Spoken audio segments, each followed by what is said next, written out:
What's up, bros? Welcome to another Brograph Brocast. I'm Dave Koss. And I'm Matt Milstead. And today on the show, we've got After Effects and Nuke Extraordinaire. You've seen some of his Nuke tutorials, or the Nuke tutorial. The Nuke tutorial. We got to do more. Yeah. The very awesome Joe Selnikovic. Hello, Hi. Joe. Good to be on. How you doing, Matt? Good. And Dave. What's up? So we're going to talk a little bit more about compositing in After Effects and Nuke today, which is going to be kind of fun. If you haven't listened to the Brograph podcast before, this is a supplement to our tutorial website, brograph.com, where we talk about Cinema 4D, After Effects, Nuke, motion graphics, being in the business, in the industry, being a contractor, working for people, budgets, projects, all that kind of fun stuff in that area. And we may even talk about Star Wars. Possibly, yes. But no spoilers. No spoilers. Especially since none of us have seen it. As of today, though, it has officially broken all box office records. All Well, I don't know about all of them, but it is the highest grossing movie opening weekend of all time. And I knew that was going to happen just by the pre-sales alone. Like, you know, what movie have you ever bought a pre-sale for? I have only ever bought a pre-sale for Star Wars. Yeah, that's for true. That's for true? That's for true. So this week was great. You guys, I guess, had a Nutcracker shoot. Do you want to talk about that? Well, I did. Or you had a Nutcracker shoot, but y'all were talking about y'all have done Nutcracker shoots before. So I don't know. I shoot the Nutcracker every year. It's not Christmas until I shoot the Nutcracker. I actually shot it like 2 weeks ago, but I've been so crazy busy with all the Christmas work that has come around that I haven't had a chance to edit it until tonight. But because I've shot this thing, this is one great thing about some steady work that you get every year. I've shot this thing for 10 years in a row, so I actually know how to edit it before I even shoot it. Right. Like I think that's the whole reason why they keep having me do it, is because I know where every single person is going to enter and exit throughout the entire thing. Is it the same people every year, or is it always different people? No, it's like some dance academy. So every year, you know, Clara and the Rat King and all the girls switch out, but there's only like 5 guys. You know, I guess guys are really hard to come by in ballet. So, yeah. 5 Guys is my favorite burger too. Be a superstar. I feel like it's kind of a coming of age to have to shoot the Nutcrackers. Yeah, I did it for years. It's like one of those things that when you're coming up as a guy, like starting at the bottom, clawing your way up the industry, it's like at some point in time you're going to be shooting a Nutcracker and you're going to be editing it. Don't have to deal with it every Christmas. Actually, it was, and I felt the same way. It's like it's not Christmas until I did the Nutcracker shoot. Now I feel like if I never have to do another Nutcracker shoot and edit again, I'll be perfectly happy. I mean, it's the thing is, like, this one is so short. First act is 30 minutes long. Second act is 45 minutes. So, you know, it starts at 8. I get out by 9:45. I'm home by 10:30, you know? And literally because I know all the cuts, I can edit the entire hour and a half show in about 30 minutes. Not bad. Because I'm running everything. Oh, what's awesome. So, like, I was totally impressed by my laptop today. It was handling, you know, full HD footage, multi-camera full HD footage, and at like 3 times the speed. Just want to give a shout out to my awesome laptop for, you know, chugging through. I guess it knows it's about to get the boot with my new one. That's funny. So this was your last week, right, Dave? Official last week of work? It was my last week of work. I finished up a giant project. Which Joe helped on? Yeah, yep. Joe did all the color, the particle work, the snow, all that fun stuff. So, are you able to post that on the show notes? Yeah, actually. Yeah, boy. Yeah, we got it up online a couple places. So yeah, and I'll post a link in the video or in the show notes too to a voting thing. So it's already made its way into the top 8 of this big law firm Christmas card contest, which is really what we did the video for in the first place, was for this contest. And it's made its way into the top 8. It's kind of been bouncing back and forth between first and second place, and it's not a very, how would you say, secure way of voting. Like I think it's based on cookies. So like if you clear your cookies, you can vote multiple times or use different browsers or whatever.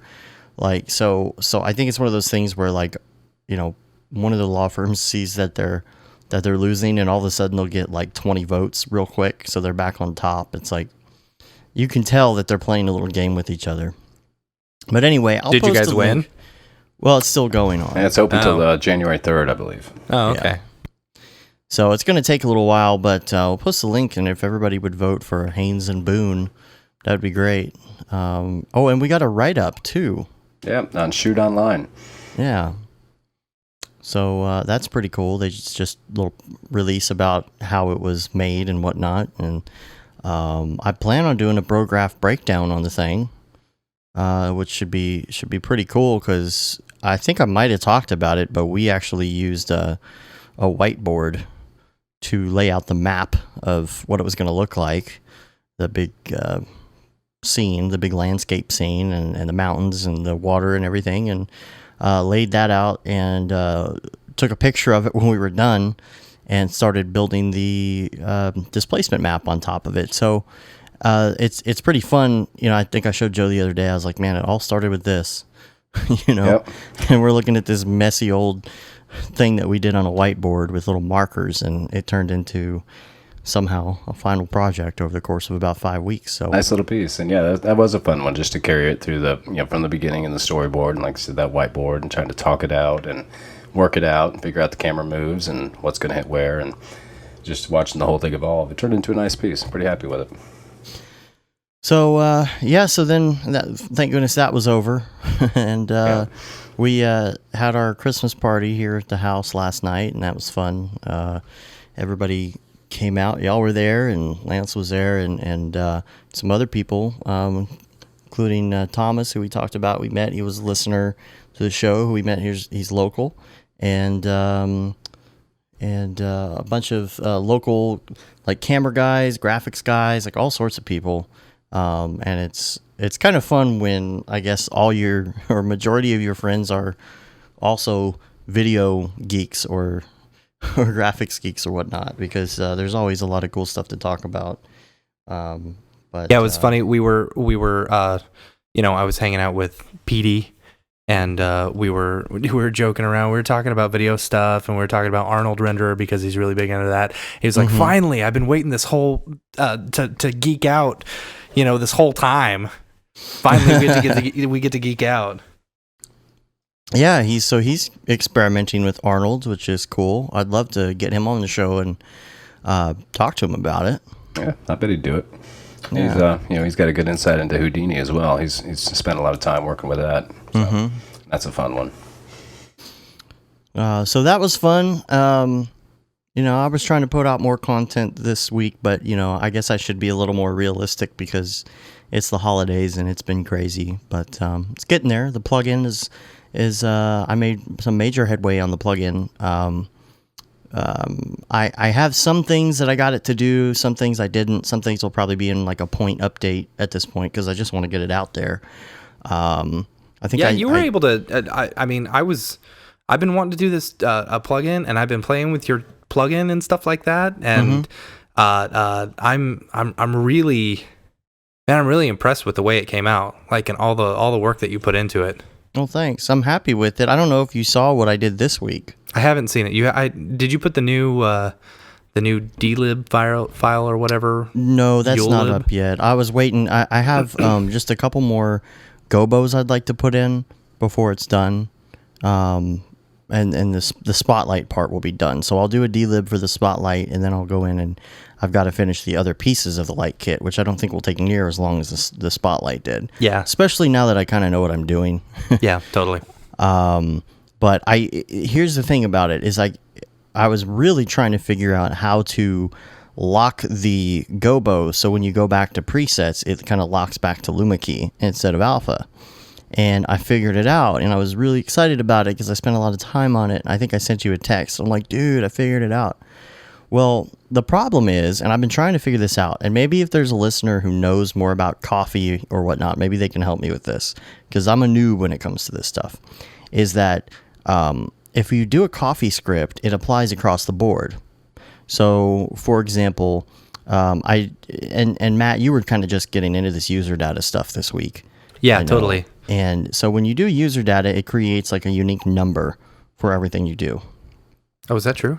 Yeah, it's kind of like a number for that particular part of the null where you have the user data. So within that, I had the locking thing set to like 21, and then I created a script I right-clicked and I said create coffee script, and I bring in the script, I put it in a coffee tag, and when you are running a coffee tag, it kind of will enable that script. It kind of locks that in.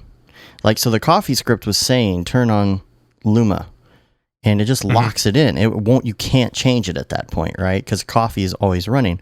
So what you do is you create some sort of a Boolean that when you hit a switch, it enables or disables the coffee tag, so that, you know, at that point that script isn't running anymore, and then you can select Luma or Alpha if you're doing like a custom gobo.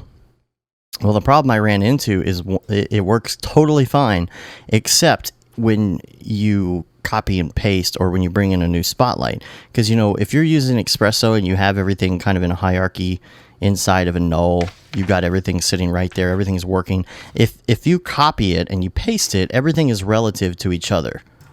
You know, so like if you had something that had a bunch of user data and then you copied and pasted it, well, they would all work independently in their own null. You know, Cinema knows that this is a separate piece. The problem is coffee is more of a universal thing, to where it's looking for, I think it was 21 was the number of the user data that would switch it over to Luma only. So it would do that and it would work, but then you would go to a new spotlight.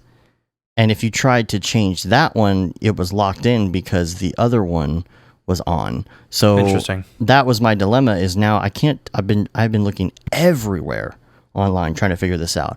I want to tell Coffee that I only want it to run that script per null, or have unique something or other. And I just don't know enough about the scripting. And it's frustrating because I'm not a code guy and I don't want to be a code guy. Yeah. So, yeah, but one thing I will say about Espresso is it makes it so easy to do, like it almost automates all the code that you would normally have to do. Yeah. It's so easy. It's so easy. Once you wrap your head around Espresso, man, it makes your job so easy.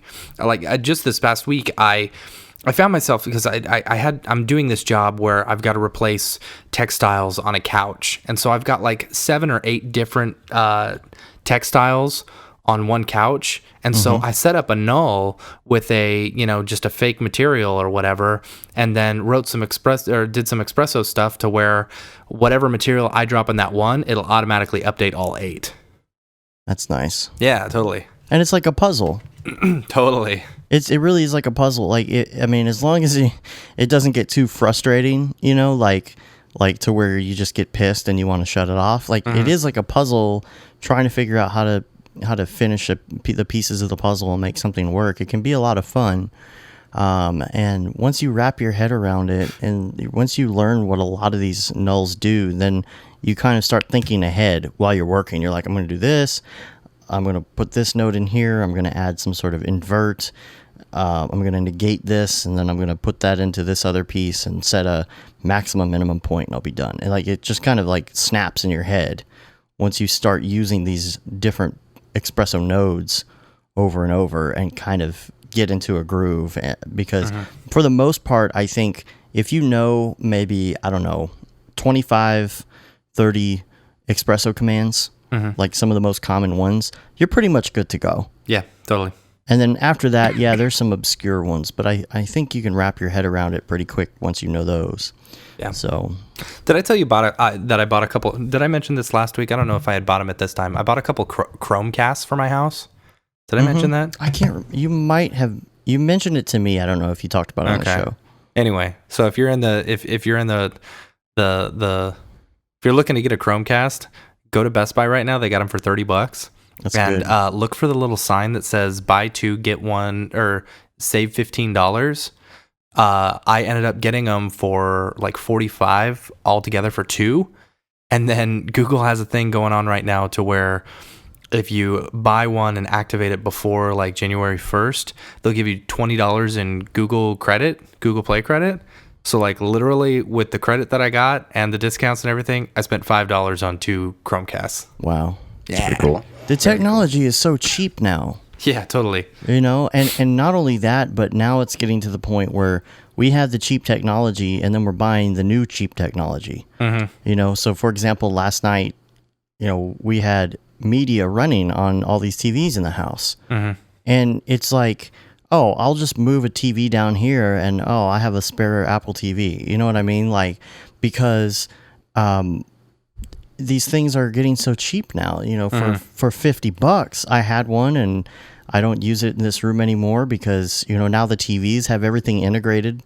So it's like now you just have like spare crap like that, you know, like laying around, you know, when you have stuff like, you know, a Raspberry Pi system that's $5 or a Chromecast that's a couple bucks, you know, you just have little like USB keys that you could just throw on any TV or, you know, it's crazy. Even like iPads, you know, because an iPad gets outdated and old and you can't put the new OS on it, but you still have it sitting around. You don't want to get rid of it. Yeah. You know, do the Amazon Kindles, like the lowest quality one or whatever, they're still really nice. They're like a 6 or 7 inch one. They're $50. Yeah. Yeah. It's like, that's so dirt cheap. Yeah, Lindsay just won a Chromecast last week at a Christmas party. But That's cool. We've been using an Amazon Fire, so I'm like, well, I don't know. I mean, I don't know the difference in them, really. The new Chromecast is much better than the old one because it's it's got the 2.4 or 2.5 gigahertz / 5 gigahertz. So I haven't experienced any skipping like I did on my old Chromecasts. Yeah. I like the way it works where it kind of hands off. So like, yes, that's my favorite thing about the Chromecast. That's why I use that so much more over the Apple TV for streaming movies. Yeah. Because I hate that the Apple TV uses your phone. You know, you're just like, I mean, it's even for Netflix. If you're trying to stream stuff to Netflix or from Netflix to an Apple TV, I mean, the Apple TV has the Netflix app. Why don't you just... Yeah. It's so dumb. So you're using your phone and it's just like burning up and stupid. That's why I like the Chromecast because it's just a gateway, you know? Yeah, see, that would have been nice because last night I had music playing. I had like classic Christmas stuff going on multiple TVs. And in order to do it, each one had to have its own dedicated either old iPhone 4 or something or a tablet. And if you have Chromecast, you can say, hey, tell this TV to play this thing and tell this TV to play this thing. And it doesn't have to have a dedicated stream. Yeah. So, yeah, it's interesting, man. It's just everything is so dirt cheap now. It's crazy to think about. Yeah. So anyway, yeah, other things I had on here on the list for this week were, I was just going to mention that Chevy logo that I did. Yeah. Which you saw. Yeah, I thought it looked very nice. I mean, it came out great, but that's really not the point. Was it was so fast? Like, it's a full chrome Chevy logo, and I was rendering at 128 samples. Yeah. In Octane, which is so low, and it looked fine. And you said it was what, 4 seconds a frame? 2 seconds a frame. That's ridiculous. 2 seconds a frame. And it's just crazy because you're sitting there messing with the logo and it's chrome and you got reflections and I got normal maps in the middle with the little mesh thing they have in the middle. And it's just like, man, it's just so fast, which, you know, that's why I was kind of laughing because I was earlier in the week, you know, up on doing the live stream, you know, as I do sometimes, some live modeling. And there's a dude who I guess comes in there every now and then when I do the live thing, and he's like super all about Arnold, and was trying to convince me why Octane sucks and why Arnold is so much better. And my main point with it all the time, I was like, dude, it doesn't matter. Like, just use what you want. You know, I mean, yeah, of course I'm gonna push Octane and I'm gonna say, well, Octane is great, you know, and here's all the reasons I love it. But I'm not gonna like bash Arnold. Like PD, like we're talking about, like he's getting into Arnold, but I'm not going to tell him all the reasons he shouldn't do Arnold. Yeah, we'll mention that he should use Octane. Yeah, but the guy's like, well, Octane doesn't handle complicated meshes. I'm like, dude, I use meshes all the time. I use all these high poly scenes and using 1 or 2 million polys, trying to keep the poly count down so it's easy to use. He's like, none of my renders have ever been less than 5 million polys. I'm like, okay, well, ever? You've never? Okay, oh, okay. But maybe you're not instancing enough. Oh, but I'm just like, dude, okay, well, but I never had any problems with meshes. It's fine. He's like, well, but Octane, it's so crashy. It crashes all the time. It's highly unstable.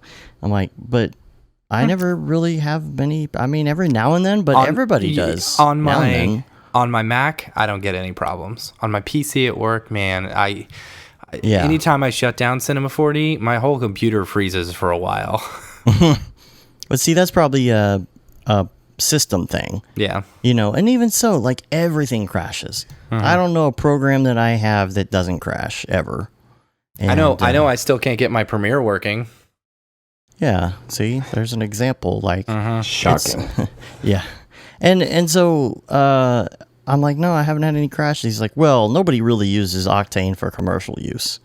I'm like, dude, I just finished like a lot of things for commercial use. Like all year, I've been working on like some bottles and stuff for we've created commercials using Octane, so like apparently it is commercial use. And then I was telling him, like, he's like, oh yeah, like what? And I'm like listing all this stuff. He's like, well, and he's trying to come up with reasons that's not fully commercial. I'm like, are you really trying to like, why are you trying to push Arnold so hard? Like, I just couldn't understand it. I'm like, I'm like, dude, it's all about what you want. Is Arnold the I think Arnold was specifically created by like the motion picture industry or something to become the standard. I think you're right. I think you're right. I think that's kind of the stigma behind it or whatever. So like that's why people would be more inclined to use it, because it's that's what the motion picture industry uses. I don't know. But again, if that's what you like, just use it. But like I don't see a reason to like try and convince people. It's like the whole Mac PC argument. You're never going to convince anybody who's on a PC and hates Mac that they need to be on a Mac. Oh, I know. And it's funny. I don't think I was actually thinking about this today. I don't think it's until someone sits down and starts using a PC regularly that they just realize they don't care whether you are working in a PC or a Mac. Like right now, I really don't care. I prefer the Mac. Atmosphere and the OS, because I know it a whole lot better, but I really don't care once it comes down to the program. But you can use both. And Joe, I know you came from a PC background, right? I did. Yeah, I didn't start using Mac until like 2010, actually. At least not regularly. I did it freelance here and there. I knew how to use it, but not full-time until like 2010. And I'm really to the point where I would be happy never going back to Windows. I love using Mac now. But back in the day, if somebody said like, oh, you should be on a Mac, what would you have said? Back in the day, it would have been, it would have been a harder sell, I guess, because I was so entrenched in Windows and NT, and I knew it so well. And it's really all I used. And at the time, that was coming up, and that's sort of something I was thinking about when you guys were talking about Octane. I'm not the 3D guy and into all the different renderers, but I know a little bit about it. And I'm wondering if that's something that comes into play, where it's just, I don't know how much you can customize Arnold or write it in a studio atmosphere where you got guys who are hired writing custom shaders and everything. And also because it's entrenched in the studio environment. That's the same way Windows was at the time, where Avid and everything was all using Windows, and then slowly Final Cut and Avid started going on Mac, and Mac started picking up, and then next thing you know, man, I don't even want to go back. But that I don't know about that with Octane. You guys maybe comment on that. But I think they're actually creating an Octane renderer for After Effects. Is that correct? Yes. Yeah. And they do have it for Nuke. Yeah. Yes, Nuke. they do. Yeah. Yes. It's exciting. But, that's pretty sweet. I'm very interested to see it for After Effects. I think I have a beta copy. Do you? I can't remember. Are you allowed to talk about that? I think If so. you I do. can say that I have a beta copy. I don't know if I'm allowed to talk about what's in it. But this is a long time ago. This is almost a year ago, I believe. I wanted to be part of the beta program, and I tried it out like a couple times, but I don't think I really did much with it. If that's the case, I can't remember now. I can't remember if I was just. It's one of those things where I either watched a video on it one time or I played with it for 5 minutes, and I didn't know what exactly to do with it. And I think, Joe, you and I had a conversation once about that, where in Nuke, it's like, okay, you got Octane and Nuke, now what? Yeah. Yeah, what is it, like, where does it benefit? And it benefits you when you're working in 3D scenes, your 3D geometry and all that. But the thing is, in Nuke, you're not going to be doing that much 3D heavy scenes, geometry. I mean, you bring stuff in from 3D and you got to work around it, and that maybe be a help. Maybe projection mapping scenes may start getting a little heavy, but for the most part, just kind of what's built in works for me. There's differing opinions out there, but I think their scanline is great. They got RenderMan built in, which I never really had a use so far. Yeah. I've come close, and I've thought about it, but then I just really worked around it. So let's take that to our main topic, which is we were going to talk about Nuke today and talk about... All right, I'm out. Well, I actually mentioned this to Joe before you joined the call, Matt, is that this is actually a good thing because we aren't as versed in Nuke, that we could maybe get the questions rolling here about Nuke for people who are maybe not into it. And my main topic that I wrote at the top of this was, what are the advantages and disadvantage of Nuke over After Effects, and like which one works better in certain situations and whatnot. So many questions we could possibly ask, but I mean my only experience with Nuke is I did some lynda.com stuff for Nuke, and man, all I was trying to do was your basic stuff that you take your files from Cinema into After Effects, and you create a motion pass or you create a Luma matte. And man, I spent probably like 2 hours on it. I couldn't figure out how to make a Luma matte to save my life. That's my biggest thing about Nuke, because I have done a project in it before, and Joe helped me big time on it. But my biggest thing about it was that if I want to do something simple, like super, super simple, like there's some easy graphics I do sometimes where I do it in Cinema, I throw it in After Effects, I put a couple color correct vignette and press render. Throw stock basic RSMB on there. Right. But, it's one of those things where, okay, After Effects, I can be in and out in 2 seconds, and I don't want to have to open up Nuke and set up, like, even to do something basic, sometimes you do have to set up, like, a whole chain of nodes to get going on something like that. And, maybe it's that I just don't know it that well yet, but... That's listening to both of that does sound like it, because for me maybe there was a time where I'd do the same thing, because After Effects I came from After Effects. I used it since gotta have the 3.0 sitting on my shelf downstairs, I think. But so I've used After Effects forever, and it wasn't until maybe 2010 I really started 11, so 12 maybe in there, I started really getting into Nuke. And just throw a little shout out to our buddy Robert, because he's out in LA. He's the guy who got me into it and kind of helped me out when I was hitting brick walls, and he just got his name in the credits out at Star Wars out there. So nice. Did he say what he did awesome. In it? I believe he's working on comp. I need to call him and chat with him, but I'm not Nuke stuff. Or yeah, oh yeah, that's all he does out there. I mean, last time I talked to him, he was running the client suite out there for client reviews, working with some big stars. So I bet you there's a crazy amount of I don't know if outsourcing is the right word, but man, I bet you they have so many contractors working on that. Oh yeah, that movie. Yeah. I'm sure it's being worked on all over the world. And I did see a picture of it, and it's in one of the mass sections of compositors, I'm sure, who worked on it. So I mean, he's nowhere high on the chain, but hey, got his name in there. Give him credit. That's cool. Well, maybe we can get him on the show sometime too. Ooh, yeah, we might be able to actually. That'd be fun. We could chat with him. But yeah, going back to that. It's, at first it was getting into it. It was a little daunting, but I mean, now I'm at the point where knowing both of them inside, relatively inside and out, I'd hate to. Most things I'd like to, when it comes to comp, it's easier to jump in the nuke and do it fast. If I'm going to do some passes, really, and people have looked at nuke, they see the node structure, but they don't really understand how it comes together. And in a quick, 30-second breakdown, if you think about, you import your passes, and then you've got your background. Let me just take this example. You're going to put some text on a colored background. You make a solid, which is called a constant, in there. You make a text node, you write your text, and then you use a merge node to put your merge over your background. And if you want your text to move, you put a transform underneath your text, move it up and down, keyframe it, and then add a write node, and it's out. So your comp and passes, you import all your passes. In fact, if it's a multi-layer EXR, it's great because bring in one file, open up the dialog, say breakout layers, and it creates a whole node tree based on all the layers, which is that's pretty cool. I like that. I used that in that one project I did. Of course, you can kind of do that with After Effects, can't you? Like when you're importing something like a PSD or something like that. I don't know if you could do it with the EXRs, but it will bring in a PSD as a layered composition.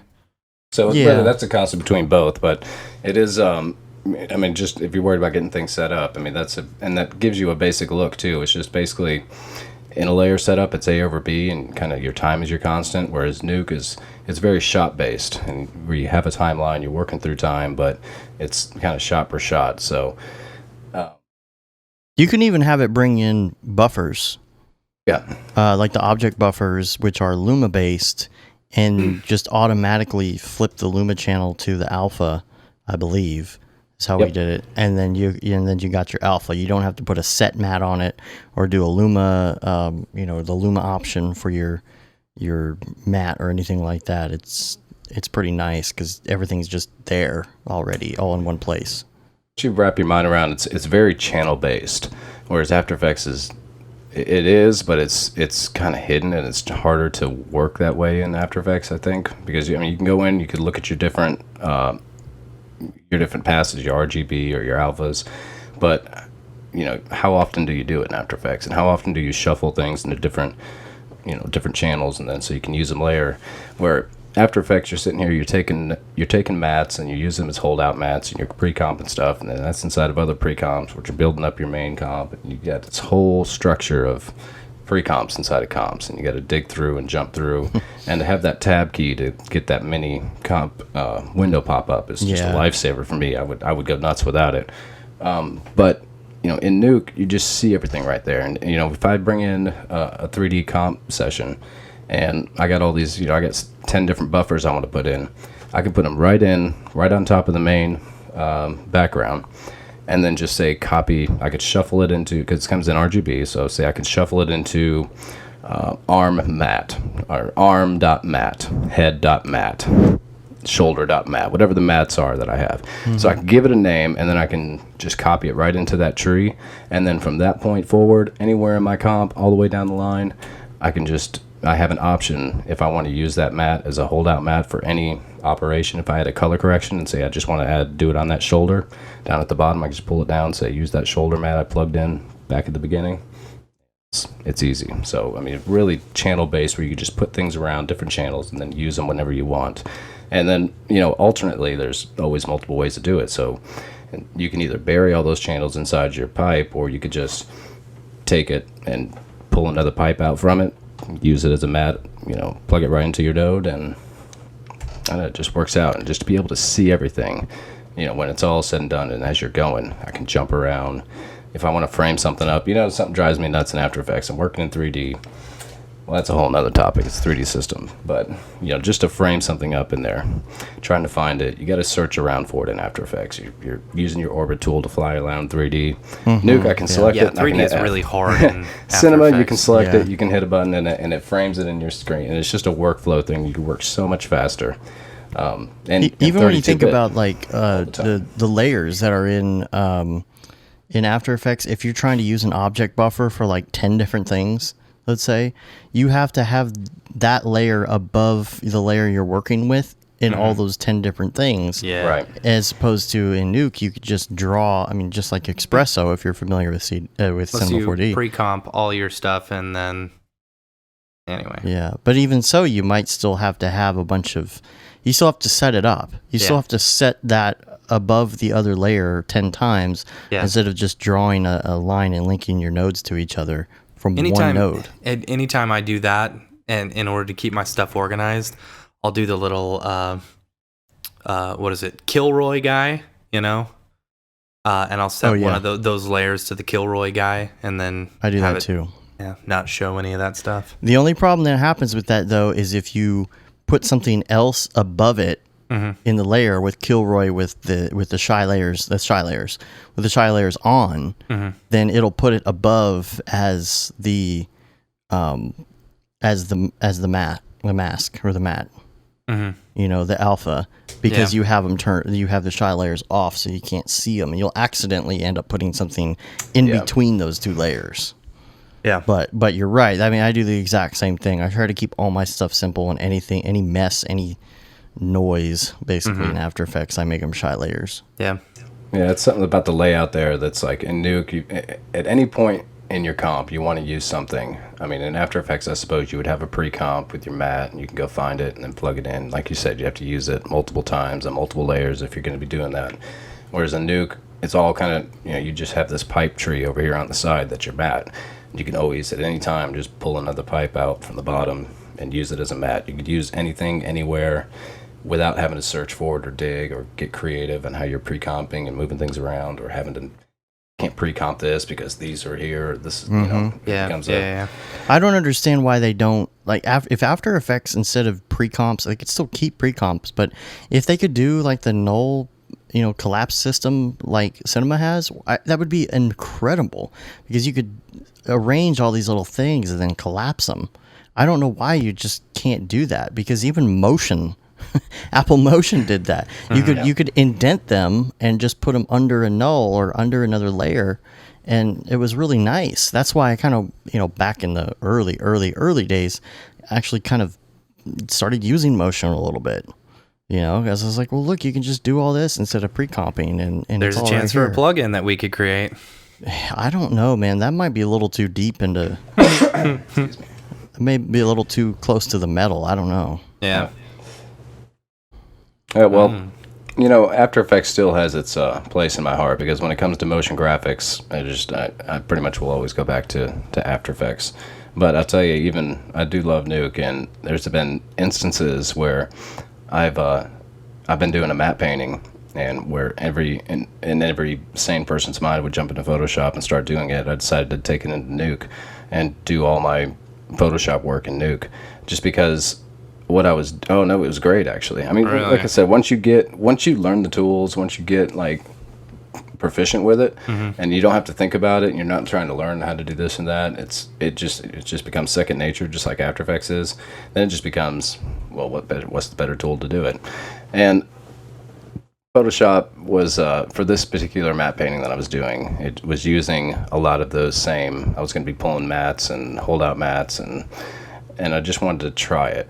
And it was a big image too. And it did great, actually. It was nice to have that node layout so that at any point I can go back and kind of tweak something back here or move something over here, and just to have it all in a hierarchy of actions and filters that don't get executed until I say right was it's a nice way to go about it.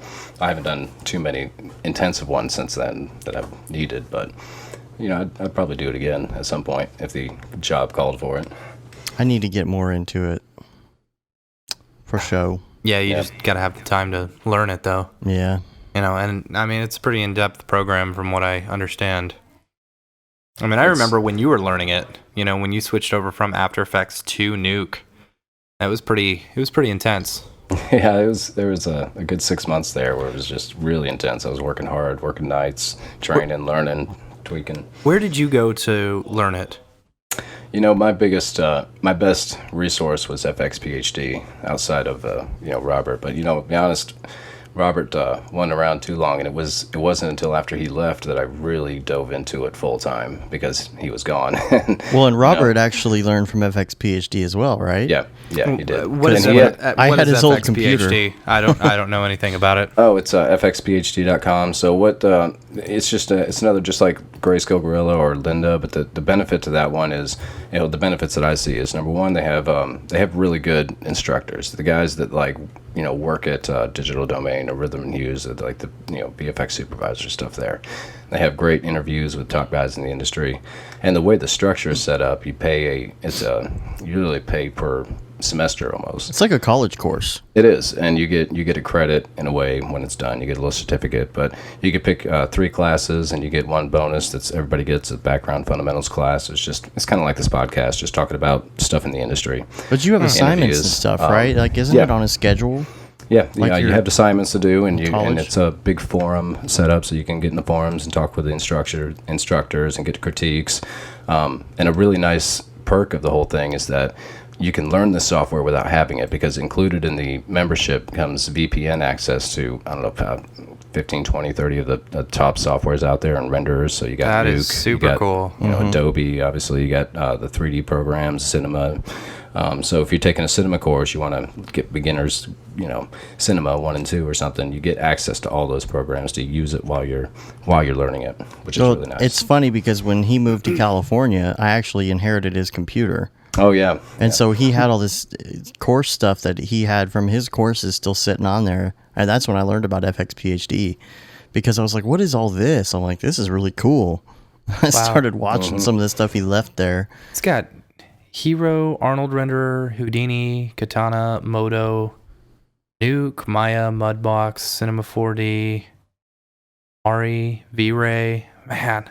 And Yeah, it there's some says great VPN stuff. access is extended past the end of term by 45 days. That's cool. That's really cool, yeah. So when you export the stuff out, are you able to export the stuff to like your local drive or something? Yep, it's full res, you get it full featured. So basically you just have a temporary license that's activated through the VPN, and as long as they have it activated on their end, then you've got a fully functional software, and you have all the fully functional softwares. I mean, Robert and I talked about that back in the day. It's like, it's supposed to be it is for educational use, but same time, it's pretty nice that, if you had to jump in real quick and do something, you have access to some of those things for, if you were to pay yearly, if you just buy every semester, it would end up being, I think, like $1,300 a year, $1,200 a year. I haven't looked at it in a little while. I don't know if they've changed the structure, but it's somewhere about that. So if you considered $1,300 a year to have access to all those softwares, plus all the training, plus all the forums, and access to the guys. These are guys that they're not just teachers that are washed up. These are guys that are working on current projects and big movies at big studios. So it's pretty nice. I'm pretty happy with it. So one of the guys that actually started FX PhD is a friend of some dude that I met in Mexico. It was actually really funny because we were down by the pool. And I was talking to him for a little while, and apparently he did like After Effects and all this. He worked for a television station in Chicago, but he was just wasted. He was absolutely wasted. And, Was this the Game Boy guy? It was the Game Boy guy. And the dude was like, dude, do you like Game Boy? I was like, yeah, I guess. He's like, dude, I brought like my classic Game Boy stuff, these games. Like we could have like a Tetris tournament. I'm like, dude, this is Mexico. And so like I was talking to him for a while, and like then it turned out that he knew those FX PhD guys. I was like, dude, man, like hook me up here, like I want to talk to him. Like maybe I could even teach a class on something at some point. He's like, yeah, totally. He's like, I'm totally gonna hook you up or whatever. And like then we see him later on, and like he gets on the golf cart with us, and he's riding around, and he brings his Game Boy, and he's playing Tetris, and he's trying to have us play Tetris with him. And he's like, you in? I'm like, no, dude. And then he loses his shoe, and we go around the resort looking for his shoe. And like, then he goes to the bar, and he has his, you remember the little Game Boy case that looked like a Game Boy? He had the whole thing at the bar, and he's talking to people about Game Boy. And, the whole night he's like, yeah, man, you're gonna talk to my boy, and we're gonna get you hooked up. And I was like, all right, sweet, I got an in. And then I added him. He was like, I'm gonna add you on Facebook, all this. So like I add him on Facebook, and he never accepts my request. I think he was super embarrassed about the whole situation. And I was like, man, I really wanted to, because that would have been fun to at least talk to those guys and see what they're about, and see if there was something we could offer. I felt like it'd be fun to do something on something in Cinema 4D. I don't know, but I don't think they have an Octane class, so I mean that would be an advanced Cinema 4D Octane type situation would be a pretty nice training for them, I think. I got to try and find him, maybe try and add him on Facebook again. Yeah, it's funny. Yeah, so the 3D, anything more about the 3D system, like in comparison to After Effects? Man, it's one of the biggest things that sets it apart, in my opinion. It's night and day. And in 3D comp, you got to be jumping in 3D, projection mapping, all that stuff. I mean, it just to do it in After Effects makes me pull my hair out. You got to get that tool to orbit around and zoom, and your keyboard shortcuts, but you're flipping flopping. Like I said, you can't center your objects, and it just takes so much longer to navigate around in there. Well, the weird thing is that it goes off the screen. Like I understand in your comp, but when you do like a top view, you still have like a 1920 by 1080 window. It's like, just make it black. And let me move around anywhere to find, instead of the camera being all off in left field somewhere. It's just I can go on and on about it, but being that most people are very familiar with the After Effects 3D window, we'll talk about Nuke, and I wanted to do a little research too before this class to make sure, because I've never tried it, and apparently you can do some of these more advanced 3D compositing techniques in After Effects, but you're going to need plugins.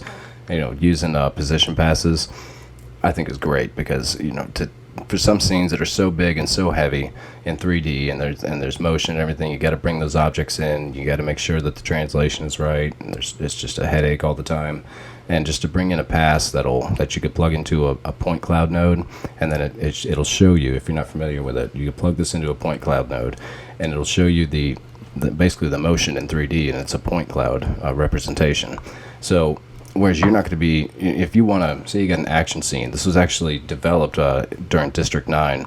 The guys wrote the algorithms for this to take a Poisson mesh. I think that was earlier. This is just a position of points 3D. But they used it in that District 9 to where the aliens are running around. They didn't need to actually bring the 3D in, but they wanted to see where they were in 3D space. So they would bring in the points position pass, and they could see where they run to add those little dust hits on the ground, and all the little secondary animation that sells it. Apparently, you can do that in After Effects as well, but I think you're going to need trap code form to do it. It's not a cheap plugin, but I believe there's a way to do it with that as well. The only easy thing to do in 3D and After Effects is to just take a camera from Cinema and put it into After Effects. Yeah. And just like to use it for nulls or use it with lights, that already exist, where you're not really changing anything or adding much, Right. And their Adobe's partnership with Cinema really helped prop them up. Yeah. It's not great, but you know what? It's still nothing in my experience has been great getting 3D into compositing programs. I mean, FBXs and Limbics and everything. I mean, they're all supposed to work in theory, but there always seems to be something that hangs up, or something that's not quite right, or there's a back and forth a little bit to get things tweaked. And well, you saw in the project we were just working on, if you tried to bring in our complicated ass system into that with Cineware, it just said, screw that, I'm out. I'm going. Screw you guys, I'm going home. Like, it's just like, no. I was like, dude, I got to give you AEC files with stripped down everything. That's do you true. Do you think like once now when you're bringing that stuff into After Effects, like you're bringing it in, I would assume, with the standard render, not with Octane. No, but even that, it's like the mesh won't, not the mesh itself, you know what I mean? But like, do you think the project won't import. Octane version of After Effects will allow you to export? That would be pretty cool. And then have it take like 5 times as long to render. No. It's just a thought. Even in Cinema, Jerk. and I don't know if you've tried to do this before, but if you have a super complicated scene and you're trying to export an AEC file, it will take a long time to export and sometimes crash. Like sometimes if I have a crazy scene, I have to strip it down, like save it as something else, like, my scene underscore 3D data, and I strip everything out. I strip all the geometry, everything that doesn't have a tag of some sort, till I'm down to like nothing. And then I export an AEC with just the pieces I need, because it takes so long to export, and sometimes it just says, it just gives up. Spinning wheel of death. So I mean, just getting it out of Cinema is a problem, and then bringing it back into After Effects, forget about it. So that's, coming back to if you were able to just put out a position pass, you can kind of bring that in and use, I don't know, I guess it depends on what you're doing there, but then you can use that to lay out cards and maybe reproject and that sort of thing. And doing the 3D in Nuke, it's obviously it's not Cinema, it's not Maya, it's not going to be your 3D program to be rendering out 3D geometry and big scenes in, but it is light years above After Effects 3D, I'll give you that. Doing projection mapping, it's so easy. Tracking, the built-in tracker is great. I hardly ever need to jump out to do anything else, unless I'm doing object tracking or, I'm trying to think of I may have had a couple really complicated tracking scenes that I ended up taking out into PF Track. Mostly I'd use PF Track for if I needed to really get a scene. I figured this out more recently, that I can use Nuke to get a scene out to like 3ds Max. But before that, I really used PF Track, getting it set up there, and to distribute out to a 3D scene. But the tracker's still great in it when you're working inside it and you're staying internal with it. And navigating around that 3D, like I said, being able to frame things up and then set up a projection map on it. So once you got your track in there, you just kind of freeze your camera, add a projection node, put it onto a card, put your card in place, and boom, you got a projection map. And it's from that point, it's real easy to do 3D roto, which is a huge thing.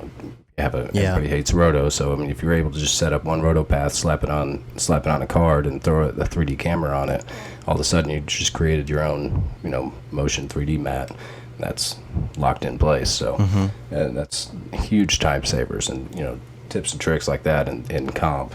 That's kind of more difficult to do in After Effects. That's really it's what sets it apart, I think. And you can use UV passes to do stuff too.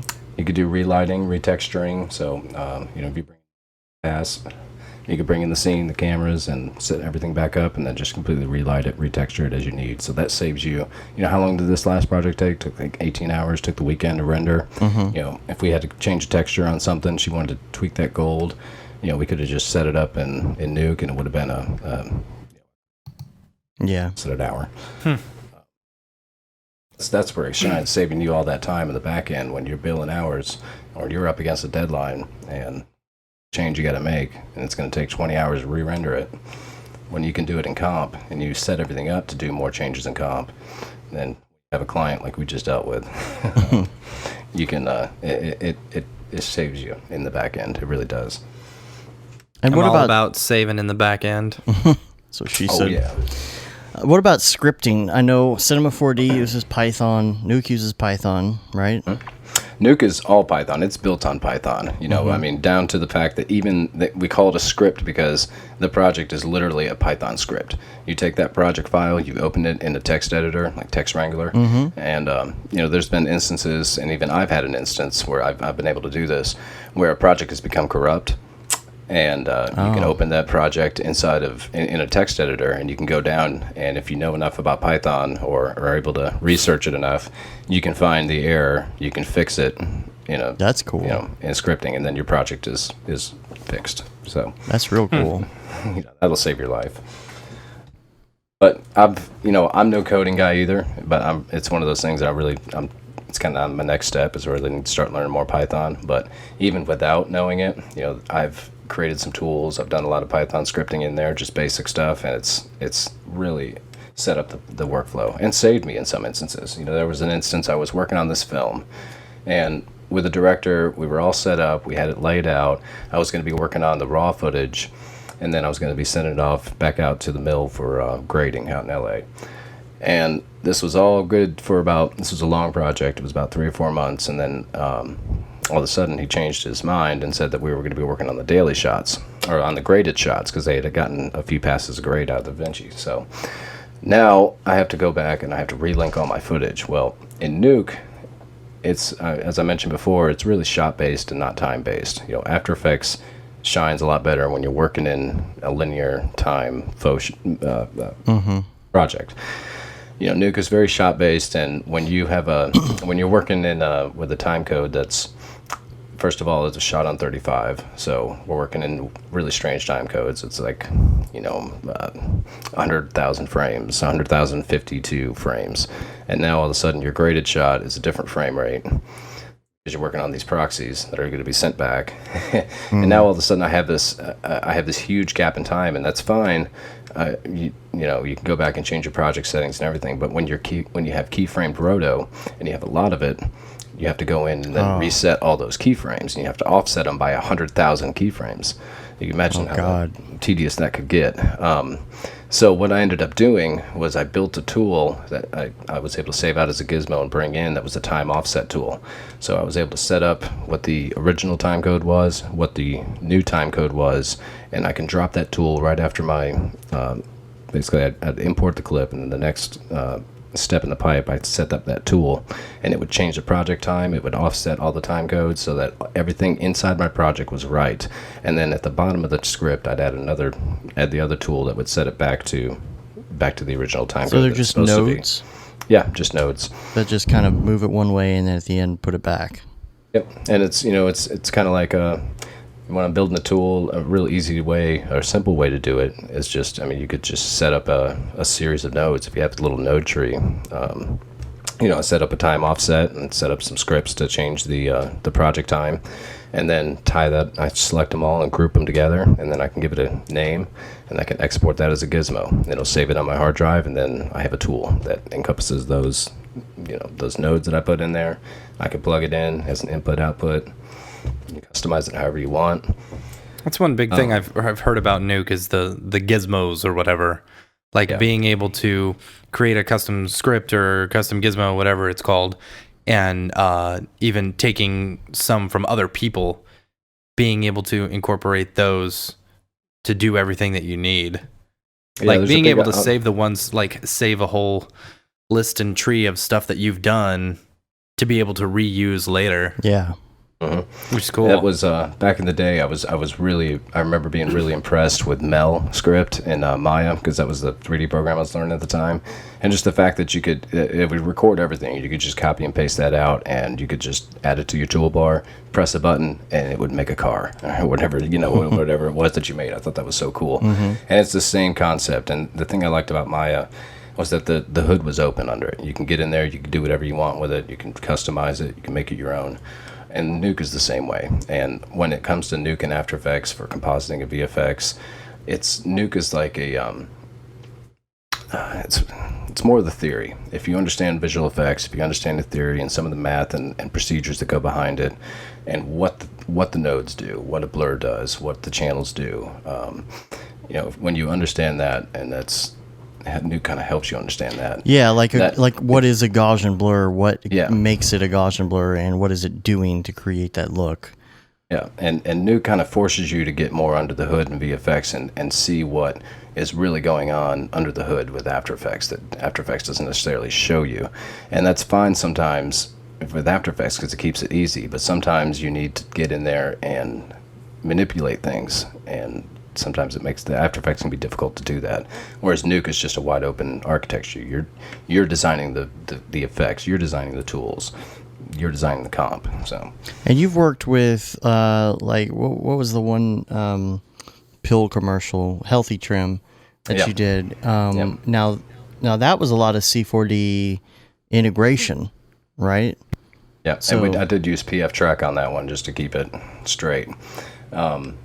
And that was all shot 4K with the C500 sequence down and Cineon. But actually that's one point too to bring up with that was in the early steps of that there was a lot of R&D to go into because at the time we shot that the C-Log format was pretty new.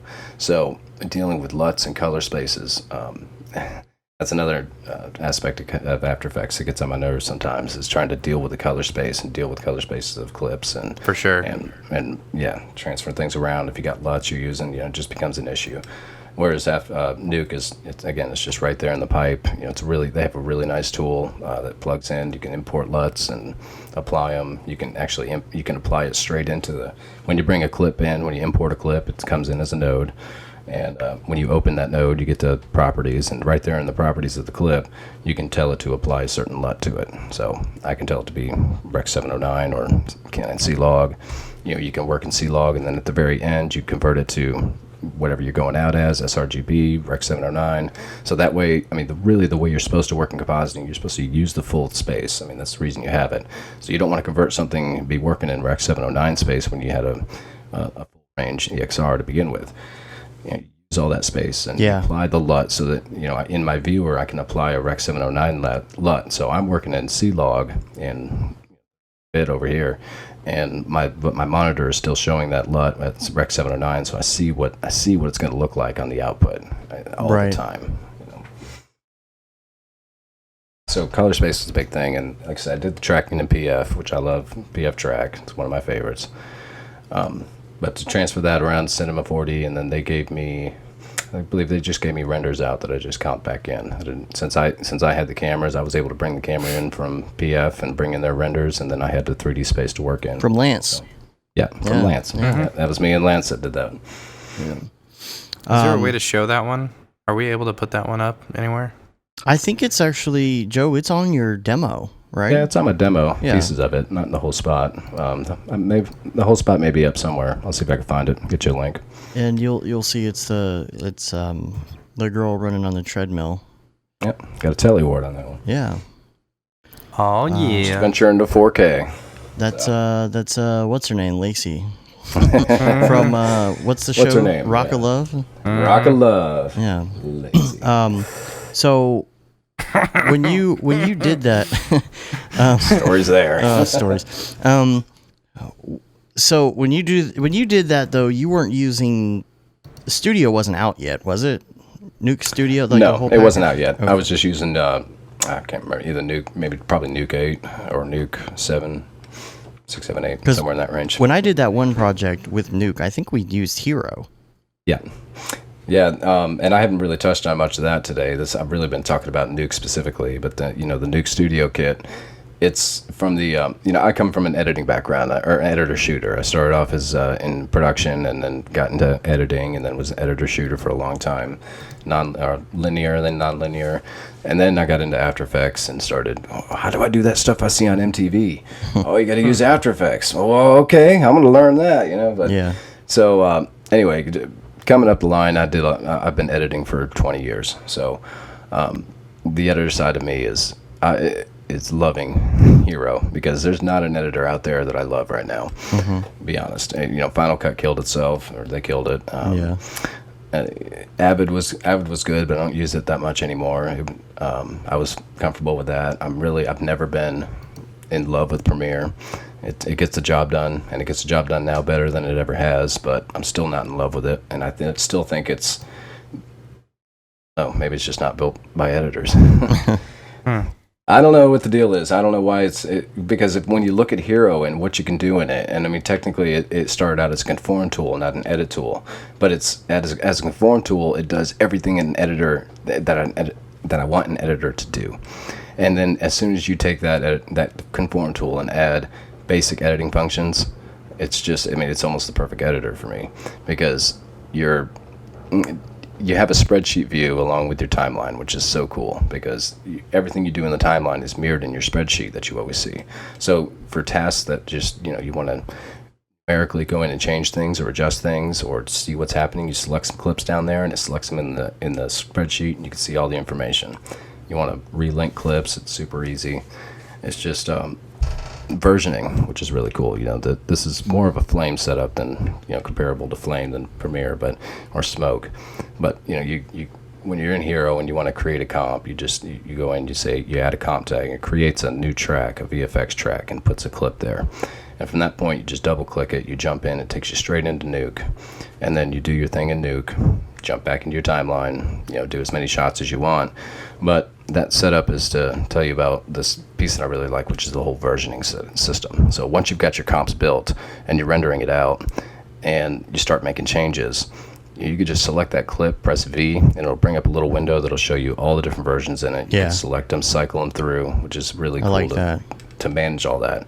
And it's all built around a scripting architecture. So when you go in and you want to make you're setting up a nuke comp, you go in and say it's a green screen, it's your own green screen you use all the time. You could set up a nuke project that has some basic gear set up or anything you want in it, really, as far as the starting point. And you can save those things as templates out so that when you go into Hero and you're about to jump in to Nuke, you can use any of those things as templates, jump straight into it, it'll set it up with it, and you've already got a head start on your comp. So, and that's something you can customize however you want, which is nice. Cool. But yeah, I mean, I haven't gotten to spend as much time as I want with Nuke Studio and Hero. I've been doing more After Effects these days down at the daily grind. But from what I have played with it, I'm pretty happy with it. And really, the only thing I see now is just they're going to keep making it more stable, working out the bugs, and I think once it gets there, it's going to be really top-notch editor. One thing that I really like about Nuke is that they give you the ability to try it out, Yeah. I mean, to be able to render out full HD stuff, basically. I mean, it's not for commercial. It's a non-commercial license, so you're not supposed to use it for any commercial stuff. But, I mean, if you want to try it, if you want to play with it, I mean, it's there to download for free. Yeah, and learn it, get to use it, because besides the fact that it's the high-end tool, if your focus is VFX and you want to get into a high-end studio and you're working on film, you're gonna have to learn Nuke. You're gonna have to know it. But besides that, if you're just doing your own thing, if you're working out of your home, you're a freelance guy or you're a studio guy, I mean, Nuke is still a great product. And with the pricing structure it has now, it's actually a lot more accessible than it ever was. Yeah. And it's it's just another one of those tools. But I think for compositing, it blows After Effects out of the water for tools. And if that's what you're doing day to day, and if you comp in 3D all day long, After Effects will do it. Nuke will give you a lot more options. It's just a better tool, in my opinion. Word. Yeah. Cool. I need to play around with Nuke some more. You should. It's fun, and there's a lot of other good points to it too. But like I said, I'm not trying to bash After Effects either. That's still where I go when I have to do any kind of motion graphics work or any sort of time-based work. That's that's more linear in fashion like that. That's still where I'm going to go to do it. If I got to do 3D or comp, anything like that, I'm going to loathe going into After Effects. It's about the right tool for the job. That's right. The right comp, the right renderer for the job, or whatever, right? That's right. Whatever works for you. It really is. And the more tools the better educated you are at making that decision when it comes. So I think it's best to just learn everything you can. Yeah, don't ignore something just because you want to hate it. You want to be a hater. Yeah, try it. That's ridiculous to me. Just learn as much as you can. Learn everything, because at the very least, it's going to get you better up in a job somewhere where it'll come up with, well, we need to do a project with this, or you need to do something that later on down the line, you begin to do, you see an opening full time, and it's like, well, I went back, I did this on this project back here, and I could learn it a little bit more, and I don't know, just learn everything you can. That's all I got to say. That's how I came up. True. That's what I've always said. So I got a couple links here. We're talking about the Nuke thing and all that, and something that I don't know if it's mentioned in here or not, but something that we've been talking about, all of us lately, is the whole VR video thing. Not just doing VR cinema in Unreal Engine or whatever, but making VR videos that are kind of more of a linear camera path. You could still look around, but they're higher quality because they're rendered. They're pre-rendered. They're not rendering on the fly, and so Nuke is a good example of a way you can do that, because it can do the spherical unwrap stuff. Right. And you could comp all your stuff in Nuke if you're doing like, say, Octane stereoscopic spherical projection output. Bring that into Nuke. Then you can have it kind of unwrap it, do your comp, and then wrap it back to into spherical for playback. And Cineversity has a VR video playlist now, which is really cool, where they talk about dealing with doing VR, either that whole stereo thing we're talking about, or even just doing 360-degree VR videos for YouTube and stuff like that. So I'll post a link in the show notes to the VR video playlist, so you can check that out. And then Drop and Render came out this week, and I think, Matt, you probably have looked into this more than I have. Yeah, I mean, it seems pretty cool. I saw it on the I had to make sure I wasn't on mute. I saw it on the Cinema 4D subreddit, and I guess they had thrown an advertisement on there or whatever, which is cool, I guess. Is that borderline on the I mean, you're a moderator, so you know. I don't know. I mean, I think it's okay. I mean, crap, we advertise ourselves on it, Well, in a way, I guess. I don't know. I'm not sure about that. Like with our plugin coming out, I mean, because we're not commercial in that manner. Like if we come out with a tutorial, it's free. Here's the tutorial we did. And I was actually curious about, like, if our plugin comes out, are we going to be able to say, hey, we just finished this plugin, or is that too commercial? Nah, and so I think it'll be fine. So, well, one thing that I was looking over it, and it's, what is it? Drop and Render or something, dropandrender.com. Yeah, dropandrender.com. So basically what's cool about it is it's an integrated plugin for Cinema 4D. So,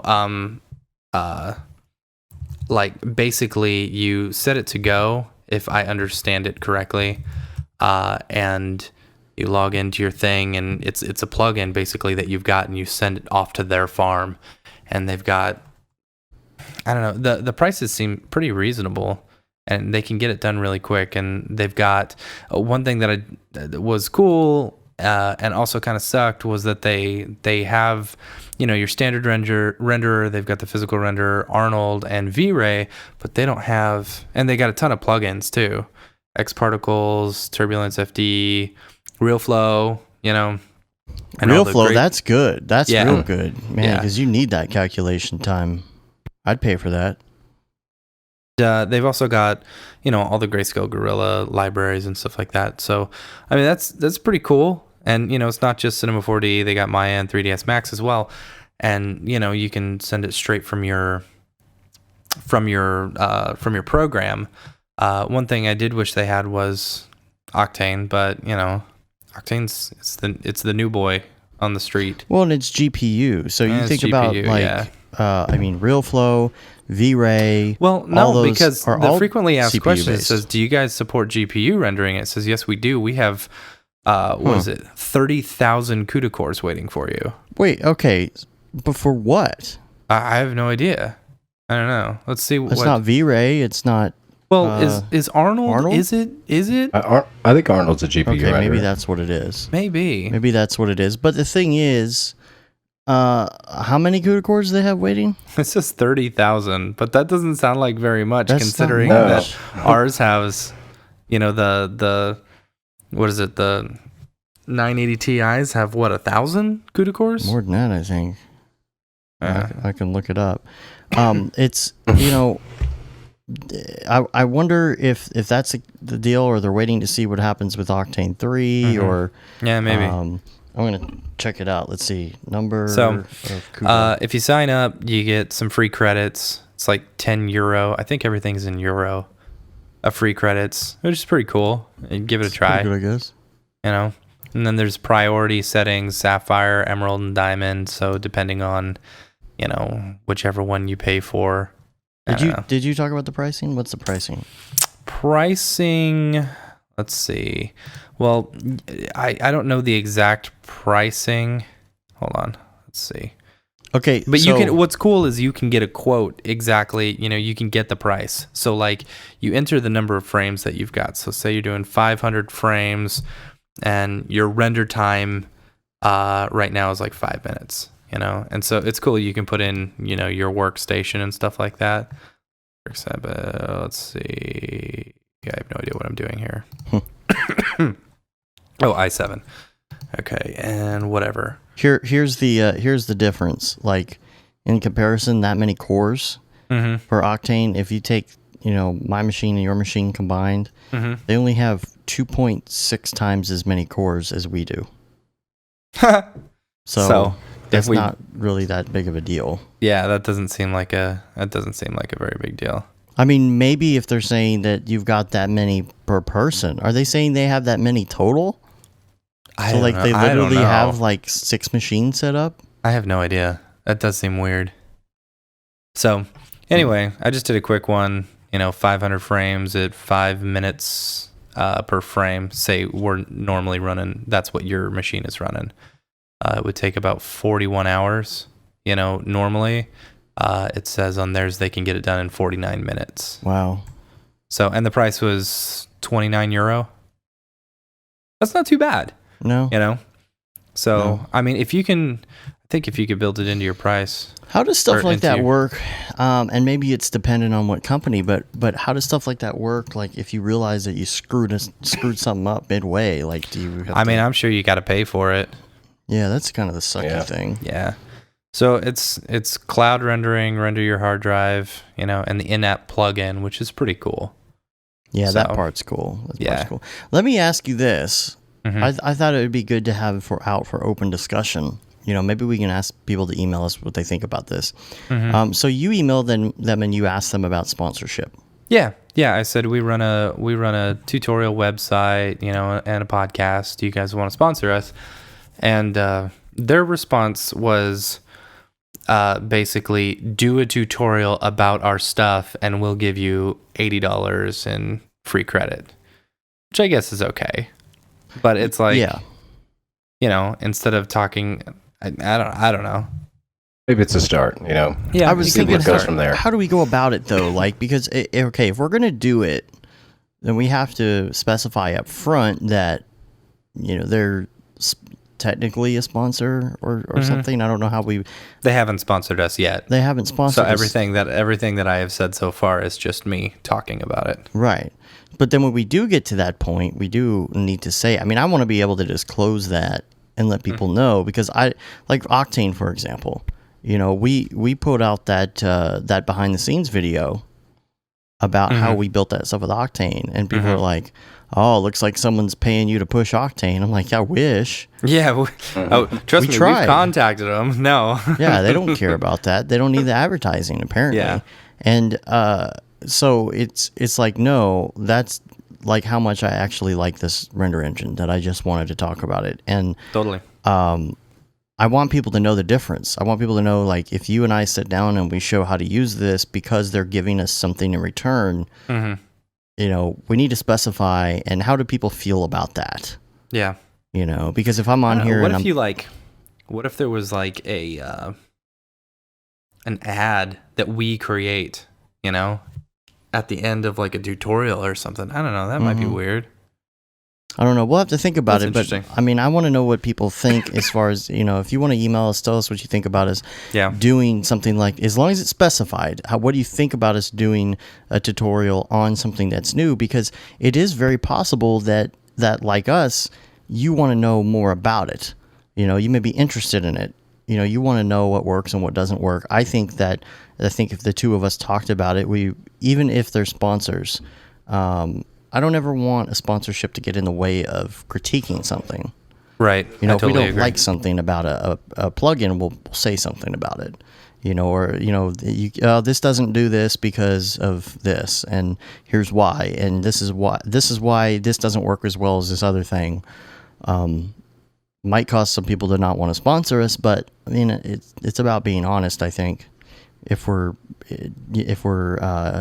profiting somehow. So yeah, totally. Still want to be honest about it. But if you guys want to give us your opinion, email us at brograph@brograph.com. Oh yeah, we got that email address now. That's right. All right. Well, Joe, we appreciate you being on. We really haven't in the past yet talked too much about After Effects and compositing. I think this is good to get in an episode like this. Yeah, this is, and I'm really glad to be on, Dave, and it's nice to chat with you guys again. And Totally. I really do want to do some more tutorials here once things may be slowing down here. We did just wrap up this big project, so maybe here we'll see if we can get some more things going. Because I really, I do want to show a good comparison, and there's some out there you can watch, but I want to give at least my take on the differences in After Effects and Nuke, because I've used both for so long now that I think I can give some good insights. And really, I'd like to do maybe some project in After Effects and then a project in Nuke and show you the difference. That'd be show cool. You where the That would be really are. cool. That would Like be an really intro cool. thing. That'd be really fun. Yeah, I think that would be cool. Yeah. So we'll see if we get that set up. And your work, actually, you can find Joe's stuff if you're looking for it on our website. We have a blog where we feature Joe as an Artist of the Week, maybe about a month or two ago. You can find it on there. I don't know if you have a specific place, like a website you want people to go to find you. Well, really just my Vimeo page. I don't really have I had a website. I haven't kept it up, so one of these days I'll set it back up. But I have a Vimeo page with some stuff up there, and I actually have a new demo. It's the one I have up there is relatively new, but I'm thinking about cutting them down and making them more segmented and specialized. So I have a couple more broke down that I may be uploading here in the next couple weeks. You see. Cool. Well, you can rate us on iTunes. We love to get those ratings. Did we get any more ratings in this week? I don't know. I'm going to check right now. All right, you check. Because we needed to get to 5 by the end of the year. Yeah. Well, we didn't have to to make do it to 5 by the end of the year, but we're going to give away a t-shirt by the end of the year for sure.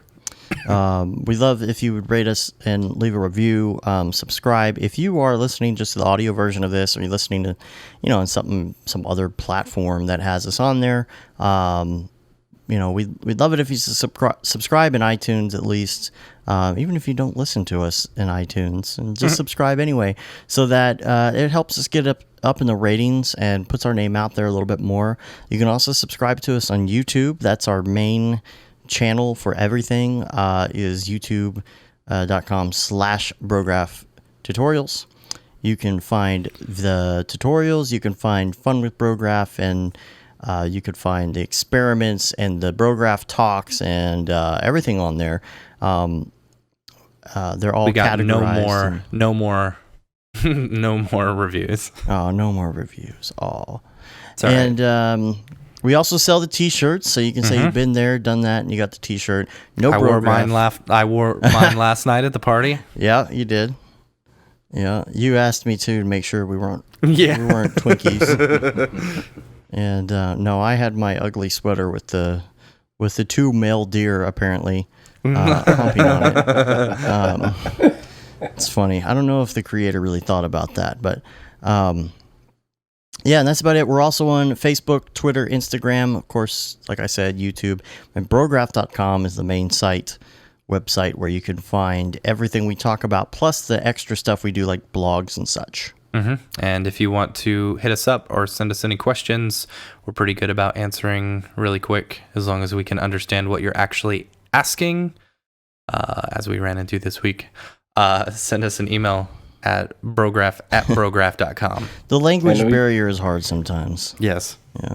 And we talked about Nuke so much this week. If you guys got any questions, Dave, you can shoot them over to me. I'd be happy to get back to anybody who's got any specific questions on it I can answer. Totally. Yeah, we'll forward them on to you if we get them. Sure. Please do. We love to hear from you. We love to talk to everybody and get a conversation going, and no question is too stupid.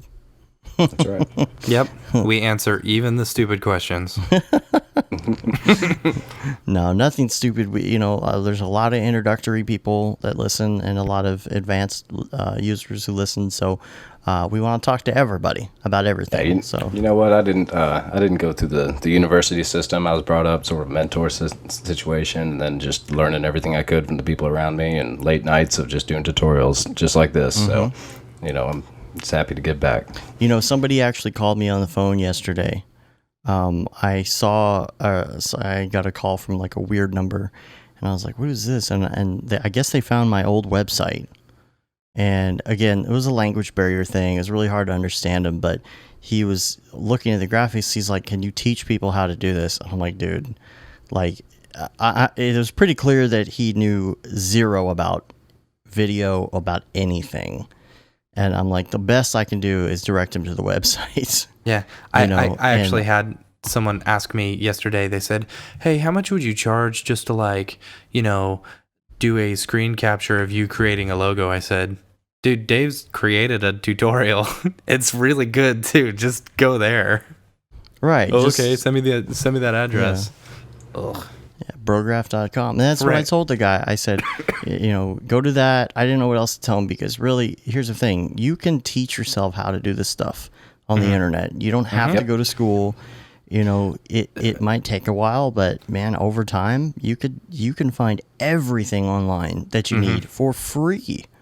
Absolutely. And as you build yourself up, you'll start getting jobs and you'll start learning from the people around you, and it'll just get better and better and bigger and bigger and just rolls from there. So you definitely can. I'm a product of it. So all right. Well, appreciate you being on, Joe. And, got it. Thanks, guys. Hopefully we'll have you on again, do some tutorials. Until next time, I'm Dave. And I'm Matt. Have a good one. Later, bros.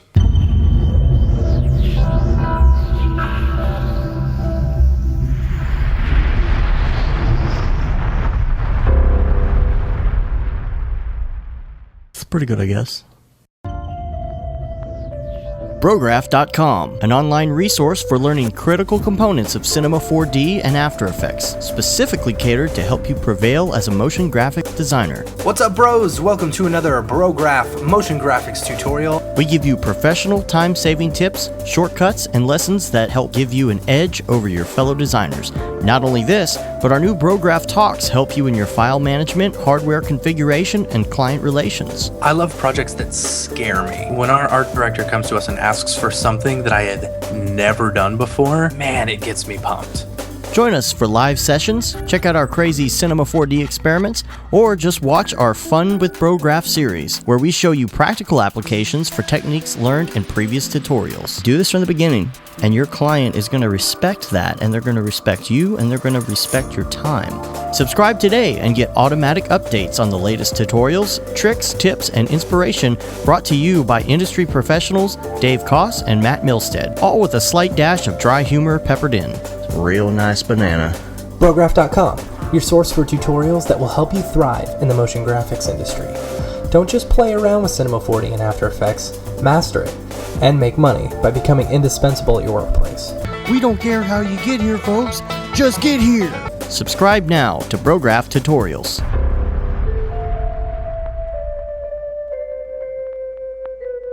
It's pretty good, I guess.